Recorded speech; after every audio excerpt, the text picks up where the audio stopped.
9 days ago, the Trump administration formally labeled Nicolas Maduro, the president of Venezuela, as the head of a terrorist organization.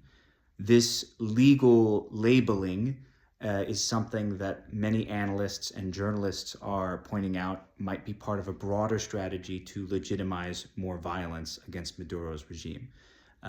For added context, if you haven't already heard, the US military has been blowing up boats in the Caribbean that it alleges are drug boats shipping drugs to the United States, originating in Venezuela, and are directly connected to Maduro's regime.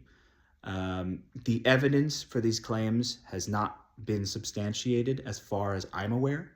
But the United States has also positioned about 10,000 troops in the region, not far from the coast of Venezuela, which, for context, is the largest force assembled in the region since the war in Grenada. The United States has also, particularly Trump and Marco Rubio, have openly talked about regime change.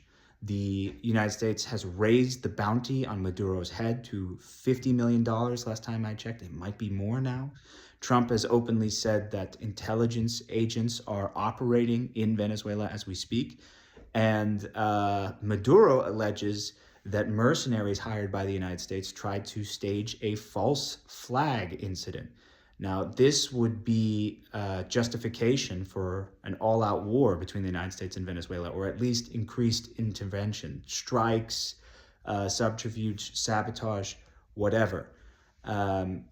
It would be comparable to something like the Gulf of Tonkin incident in the lead up to the Vietnam War. You should Google that and see the parallels for yourself.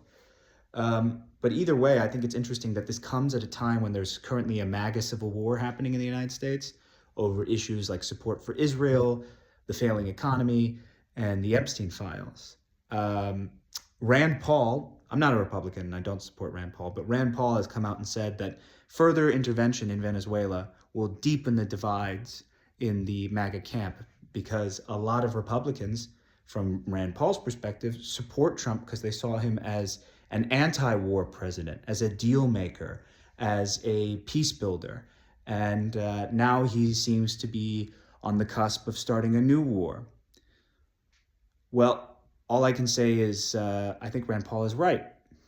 I think as we head closer towards conflict with Venezuela, the breakdown in MAGA will become more evident, and it may become unstoppable.